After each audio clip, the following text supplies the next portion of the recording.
Okay, so ilalagay na po natin yung ating universal chin mount para sa ating action camera, no?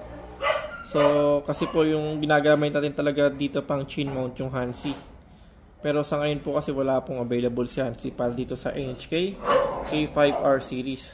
So, right now po is ito po yung ating gagamitin. So, ikakabit na po natin. So, bali po, nilinis natin to. Pinunasan natin ng alcohol para at least mas mawala yung mga dumi-dumi niya. So, ngayon, sukat. And then, ayun. Tapos, ito pala guys, bali, hiniwa ko dito. Sa gitna kasi pag, para mas mabend natin, dumikit yung magkabilang part na to. No? Kasi pag hindi mo siya hiniwa, sa tingin ko, para siyang maghihilaan sila. Baka sa, at least, ito, mabibend mo siya, didikit tong magkabila. Kasi magkasama siyang naka 3M adhesive eh. So, parang hiniwa ko po dito. Pinaka-adhesive lang po para mabend siya. Oops, sorry po. Okay, so ito.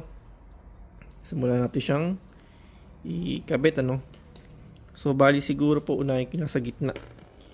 So, kailangan po talaga dito center talaga siya. So, hopefully, center siyang mailagay din natin, ano. Para at least medyo mas manong tingnan klaro. So, medyo itatas ko po ng konti kasi ito naman hindi siya nagagalaw. Lalapat natin po sa pinaka ibabaw po nun dito, no. Ito sa miline po. Miline po siya. Sige po. Tabali ito. Tanggalin na po natin to, no.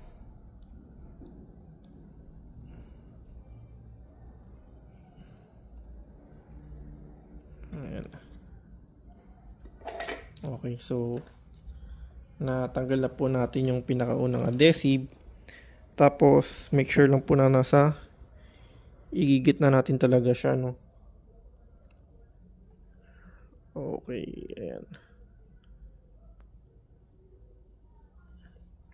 Tingin ko po ito sakto naman siya. Idikit ko na po dito.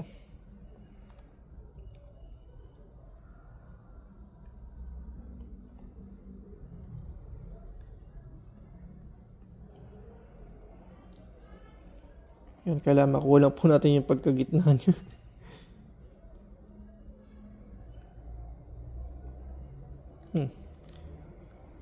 Ayun, so I think ito na po yung pinaka-center niya. Ayun, pinakat na po natin agad. Actually, may nakikita kong parang pinaka-gap niya, no, sa gitna mismo. Ayan.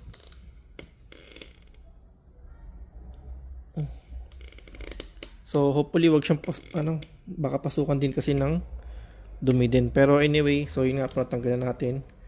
Tapos, sunod na po natin itong pinaka magkabilang side, or pwede ko po siguro unahin itong isa. Ayan. Tanggalin lang po natin. So, hopefully, yung adhesive talaga niya is mas matibay, no, kumpara sa iba din. Pero, yun nga po, tanggalin ko lang po yung pinaka-adhesive niya, no. Medyo, ano pa kasi po, madikit-dikit pa siya. Saka hindi talaga basa-basa rin. Pero anyway, malalaman po natin kung talagang mas matibay yung adhesive po talaga nito, no. Ayan. Halos di po natin matanggal yung pinaka, ano niya, tape niya.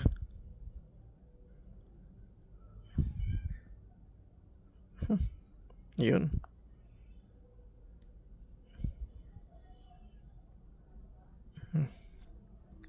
Ayan, natanggal na po natin. So, I think pwede na po natin siyang idikit, ano.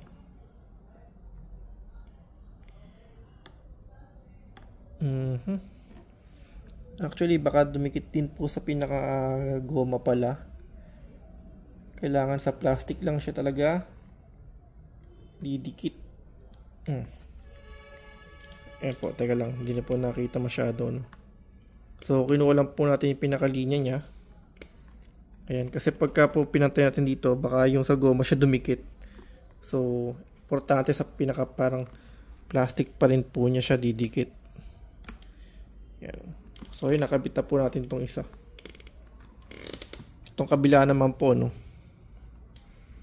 Itanggalin natin ito ulit.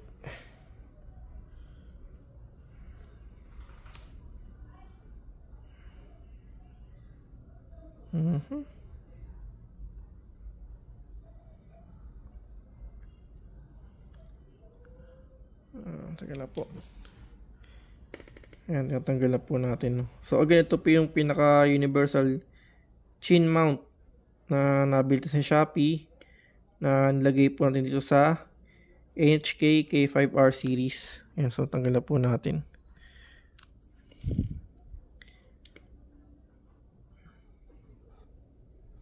Sorry po, nagagalaw.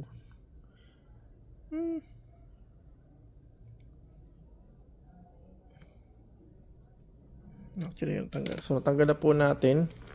Again, so pag nilapat po natin, kailangan sa mismong plastic siya. Tumikit talaga, no?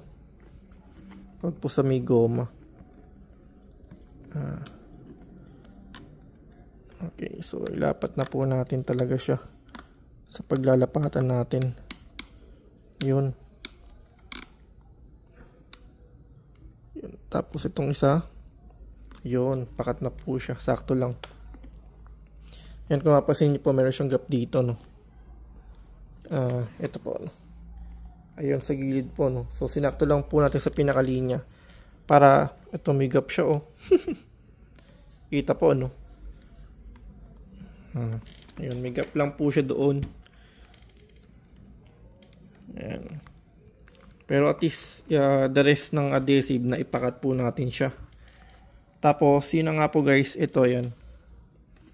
Ang maano po natin dito kasi ito, yung si Hansi po kasi meron siyang parang tali niya dito pero papakat po dito. Pero ito kasi parang kailangan mo pa ipasok to ngayon sa stretchable po ito. Yun nga lang, magkakaroon pa po ng gap dito, no? So parang feeling ko parang di siya good for me, no? Kailangan meron siya dito nakapakat na lang din, katulad ng Hansi. Tapos yun nga po. So yun lang, naikabit na po natin, no? Ito po ay universal chin mount para sa ating action camera na kinabit na po natin sa NHK na helmet dito po, no? Yeah. So yeah, pumakat-pakat naman na po siya halos. So yun lang po, and thank you for watching po. Okay, so nailagay na po natin yung ating chin mount, and then yun nga guys, ito yung ating GoPro action camera. So, siya nga pala, wala po palang kasamang adapter itong ano, no, or pinaka parang pang bracket niya dito para sa ating GoPro action camera. Pero, pwede niyo pong irekta yun. Huwag na po kayo gumamit kung gusto nyo. Yun nga lang, make sure po yung ating bolt po na to is lagi siya nakalagay po dyan, ano, kasi hindi po siya nakadikit totally, no. Baka po tanggal kabit kayo is malaglag yung bolt. Mas maging problema pa. So, kailangan gumamit talaga kayo ng adapter para ito yung adapter niya naka-fix na lang dito kasi di screw type po siya, and then yung pinaka itong sa adapter naman po is di-rose o ditanggal. So, yun. Okay. And then, comparison po, no? So, ito yung ating Hansi na chin mount protector na nakalagay po dito. Ganyan po yung itsura niya. Halos maganda kasi pagkakalapat nito kasi nga dedicated siya para sa empty helmet. So ito, gumamit po tayo nun dito. Ito yung nilagay natin. So walang available nga po si Hansi para kay NHK5 series, kaya gumamit tayo ng universal. Yun nga, malaki talagang difference pag talaga hindi siya sariling gawa or dedicated para sa isang helmet, ano. Yun na nga po, nagkaroon po tayo ng mga konting gap. Yan. Kumpara dito kay Hansi, nakita naman napakalapat na lapat. Yun, saka medyo manipis to. Ito, although makapal naman, walang problema. Kaya lang, yun nga po ano dun is sabagay, malalaman po natin pag nagtagal to at hindi natanggal. So, makapit yung adhesive na ginamit. Tapos, yung pinaka supporter strap po niya, yun nga po is parang itatali pa natin dito para yun nga lang po, nakaipit siya dito. Nakaipit po sa pinaka lens niya. Sa pag sinarado nyo to, magkakaroon pa ng konting awang.